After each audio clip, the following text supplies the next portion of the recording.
Welcome to the Tech Talks Daily Podcast, where you can learn and be inspired by real-world examples of how technology is transforming businesses and reshaping industries in a language everyone can understand. Here is your host, Neil C. Hughes.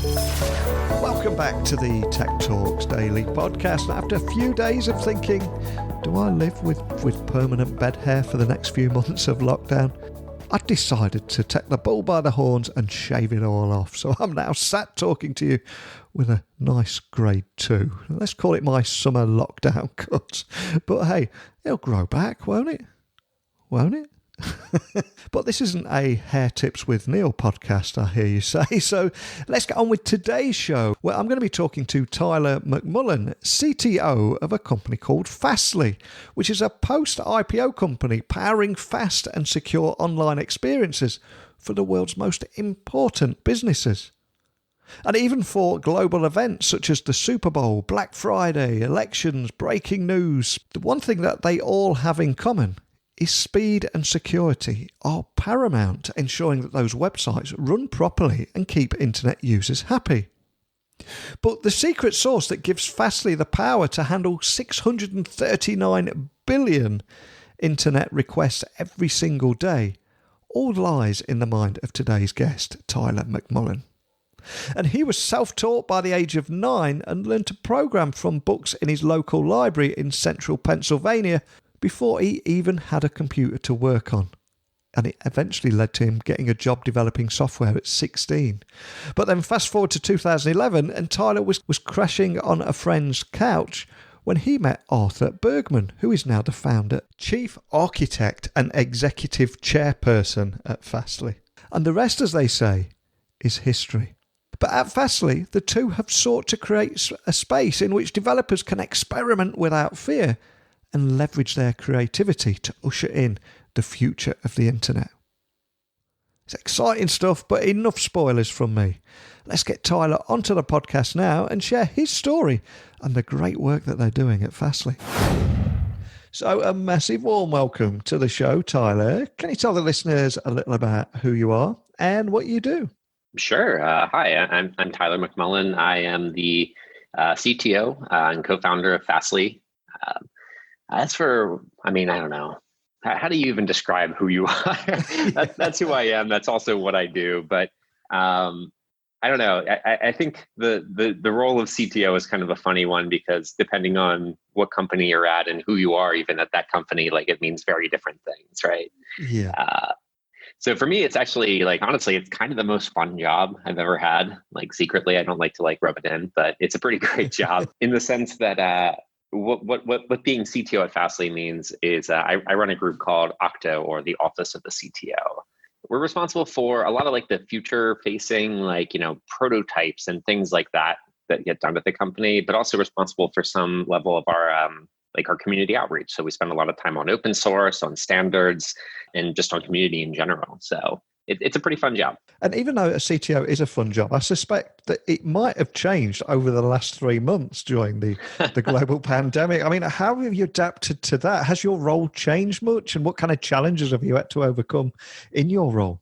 Well, strangely enough, my role actually hasn't changed all that much in the past few months. And I think a lot of that is because Fastly has had such a remote culture from the beginning, and especially the Office of the CTO. We try to hire experts, and those experts tend to not just be all in one location. So we were essentially entirely remote before this anyway. So for us, other than the massive amount of anxiety caused by a global pandemic, it's basically business as usual for most of us. And it's worth highlighting for people that are just tuning in and hearing about you for the first time and Fastly for the first time that Fastly is a post-IPO company powering fast and secure online experiences for some of the world's most important businesses and also for global events such as the Super Bowl, Black Friday, elections. Speed and security, of course, are paramount to ensure that websites run properly and all those internet users are happy, even more so now, I would imagine. But can you tell the listeners a little more about your role in all of that for Fastly? Sure, yeah. So Fastly's role in all of these sorts of things is, it's an interesting one because we are right in the middle. We are essentially like the way that I always describe what we do to people who are not like tech savvy, who I just happen to meet, and then they're like, "Oh, what does your company do?" The way I describe it typically is that, hey, if you're watching a video online or you're reading a news article or something, right? You might imagine that, say, you're going to like the New York Times servers, right? If you're on NewYorkTimes.com, you imagine you're going to New York and coming back, but that's not actually the case. You're actually going to my servers. You're actually going to Fastly's servers, which are probably really close by where you are, right? And so, like, our role in that is essentially like we essentially become like the hidden face of each of these different properties that we help to serve, right? Like, their user experience is entirely dependent on our reliability, our latency, and so on, right? So it's one of those roles that is both incredibly important and also very quiet. Yeah. You don't really know that we're there. Now, Fastly also gives power to handle 639 billion internet requests a day, which kind of shows the magnitude of what you're doing.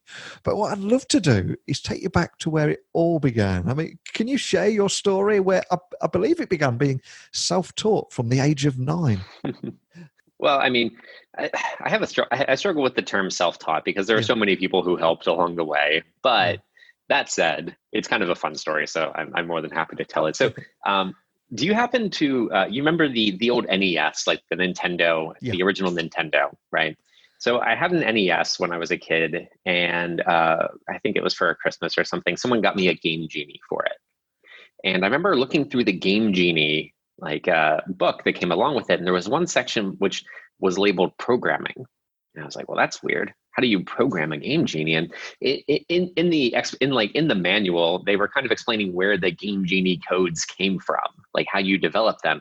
And something in there, because essentially a Game Genie code was just like a memory location and a value. That's ultimately like what it actually was, right? And something in there like clicked in my head, and I was like, oh, okay, this isn't that bad. Like this is how computers work. And like it just made me realize that like, oh, like computers are something that I can like make them do what I want them to do. I just have to figure out how. And so I ended up I spent a lot of time at our local library back then, support your local library.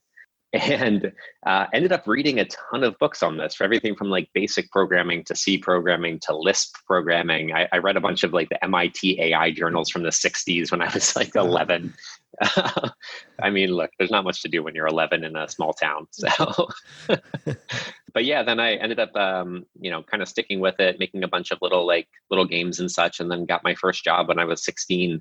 And that is a great story, but it seems that you're surrounded by some great stories as well. There's one other that I'd love for you to share, and that's the story behind your mission to create a space in which developers can experiment without fear and actually leverage their creativity to usher in the future of the internet, because that's a great story too, isn't it?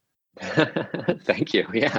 I mean, the vision around that is something that's pretty dear to my heart. Like when we first decided to start Fastly, so I was actually sleeping on a friend's couch at the time, and I happened to meet Artur just by chance. He just stopped by one day. And we started getting to talking, and he and I had both been working on very large scale websites at that point. He obviously was working at Wikia. I was working at Scribd. And we had both dealt with like CDNs in the past, right? And like none of our experiences were particularly positive back then. And so we got to talking, and he was like, I really want to make a better CDN. And we got to talking further, and he's like, well, you know what? Maybe it's actually more like a big edge computing network. And I'm like, oh, well, that's exciting. And I went and I like quit my job and I joined him in this mission. And I feel like now, finally, like 10 years in, like we're still very much working toward that goal. Like our new computed edge product that we're putting out now is like kind of our like, at least from my viewpoint, our like magnum opus on this one. I spent the last 3.5 years of my life working on this product. Ultimately the whole goal is to make it possible to do things at the edge that you never would have been able to do before, and do it safely and securely. So, yeah. After listening to your story there, what always it reminds me of one of the questions that I get over and over again, and that is after 1,200 podcast interviews, people always ask me, well, from all these tech leaders you've spoke with, what do they have in common? What do they have a morning routine? What's their secret sauce? How did they become successful? And it seems to me that there's one overwhelming trend in everyone that I speak with, and that is serendipity and those chance encounters with the right people at the right time. That's the way it seems to go, isn't it? Oh, I absolutely agree with that. There is a tremendous amount of luck that's involved in this. Like there's skill as well, but like a lot of it is luck, to be perfectly honest. So do you think your non-traditional background actually set you up for success at Fastly? And looking back, what were the biggest lessons that you've learned throughout your entire journey? Oh, wow. Do I think it set me up for success? Yeah, I mean, ultimately, yeah, I think so. It's kind of a funny thing because like I went into the workforce without any computer science background at all. I knew how to program, but that was about it. I didn't really understand what was happening under the hood a lot of the time. Yeah. And I think it was right around the time I got like the first time I ever got fired. Yeah, thinking back when I was about 19 years old, 20 years old, and something clicked in my head where I was like, oh, all of those things that I would have learned in college are actually useful, right? And so then I spent the next couple of years, obviously still working, but then training myself in like a lot of the computer science fundamentals. And I think like having that sort of like non-traditional background, but then also focusing a lot on like the academic aspect of it yourself, like kind of, I mean, I like to think that it gave me kind of the best of both worlds on this, where like I have a lot of respect for like the underlying like theory of what's happening, but I still have like the scrappiness of like having to start working when you're 16, starting your career that way. I think it helps. Yeah. And I'm curious, do you think your commitment to developers actually played a big part in helping set up Fastly up to for the success that it had on the public market too? Do you think that played any part in that? Oh, for sure. Yeah. So I think it helped in that, well, we spend a lot of time focusing on our users. We spend a lot of time focusing on making things better and making our users happy. Internally, we talk about like, the surprise and delight factor of the various things that we do. And to me, like we've always had kind of a two-pronged approach to growing the company. One is obviously like, reaching out and sales and so on, right? Like the things that you have to do as a company to be able to grow. But the other part is like kind of a grassroots thing where, that only the sales side only goes so far if the developers inside of companies don't like you. So I think the thing that helped us most is that we, people actually enjoy using us. The developers at these big companies that use us, like they push for us from the inside. It's not just us pushing from the outside. And of course, we are in the middle of a global pandemic at the moment, but I do want to try and create a more positive narrative. And although on the other side of this, there is a lot of talk of a downturn in the economy and a recession, but very often things like a recession can create a catalyst of innovation. So if we dare to look to the future, how do you think open source will continue driving innovation, especially in areas such as IoT? That's a great question. It is, I totally get that. It is kind of hard to like look toward the future at the moment when things are as bad as they are. But if I set that aside for a moment and attempt to do so, so I don't know. There's so many different ways that this is going to push forward. But the thing that we've been spending a ton of time on lately is obviously the WebAssembly side of things. Like Compute@Edge is based on WebAssembly, and it was like it's a big bet that we made. Yeah. One of the reasons I made that big bet is because one of the primary vision for WebAssembly is not just in the browser and it's not just on Fastly, right? The whole thing here is that WebAssembly is made to be portable. It's made to be as lightweight as possible, but also quite powerful as well while being small. And so what we're really like pushing toward is this vision where you can write once, compile once, and then push that code and make it work on any different platform, whether it's in the browser, whether it's on Fastly, whether it's on your local computer, inside of your cloud, on an IoT device, on your watch, right? And there are various companies that are working on all the different aspects of this. One of my favorite ones recently was, I think it was Azure and DS Labs. I may be pronouncing that name wrong. I apologize if so. Put out something called Crustlet, which is WebAssembly modules running natively on Kubernetes, right? And so we're kind of getting to that point now where it's still early days, don't get me wrong, but like we're getting to the point where it's like you may actually be capable of taking a WebAssembly module and running it on all of these different platforms. And I'm pretty excited about that one. And obviously, so much of that is open source. We've made as much of our stack as possible open source for WebAssembly as well. And you have been hugely successful, and I love how you're pushing forward and helping developers make a difference. But equally, I love how you come across as just remarkably humble and a real nice, down-to-earth guy. But I've got to ask you this question. What is the secret to empowering developers to build a better internet? You're probably far too humble to answer this question, but you are in the heart of it all.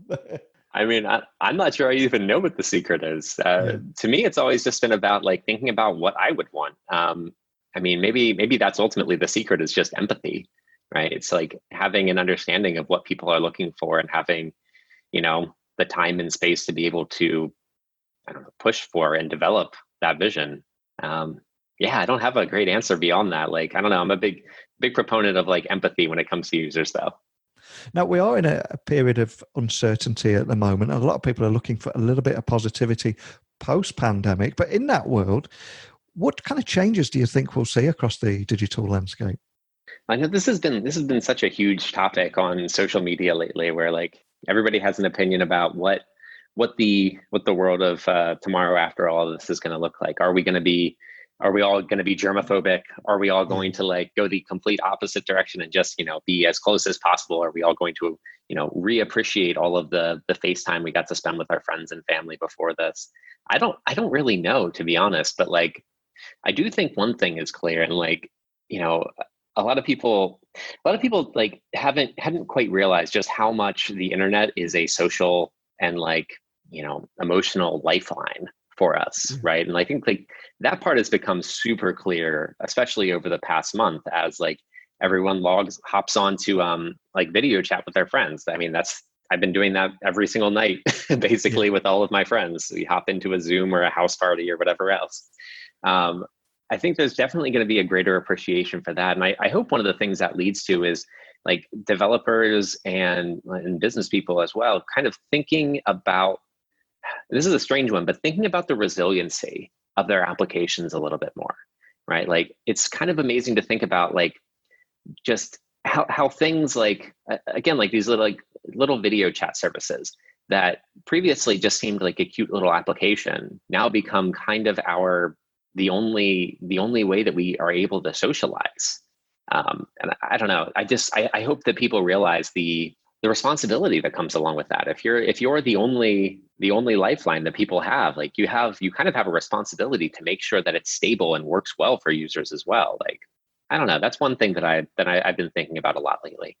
Absolutely. And something that I noticed, I only discovered this a couple of weeks ago, but in something that's changed in the last 3 months is Zoom, which we're recording this podcast on today, is now more valuable than British Airways, Virgin, Delta, and United Airlines. And you just would never have suspected anything like that, would you? I would not have. But for anyone listening that would like to have a look under the hood even further and find out some more about the kind of work that you're doing at Fastly, can you point them in the direction of where they can find that information, and also, of course, contact your team if they've got any questions? Sure, of course. So probably the easiest place to see some of the impacts of our work are you could check out labs.fastly.com. We have some of our projects up on there.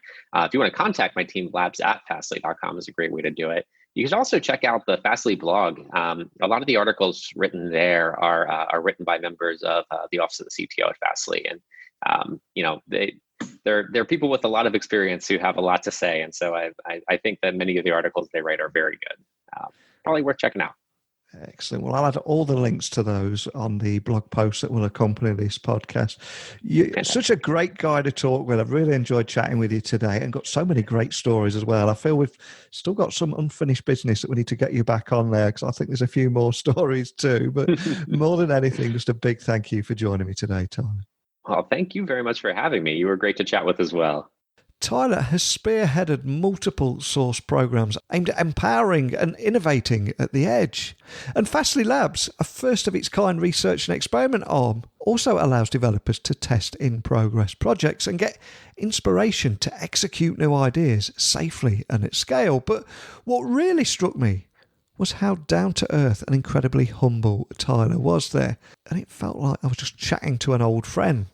And that is when this podcast works best. So Tyler has officially been added to the cool guys I must meet and have a beer with, and I cannot thank him enough for coming on here today and sharing how his non-traditional background set him up for success at Fastly, and how his commitment to developers set Fastly up for success on the public market, and how open source is actually driving innovation in the world of IoT too.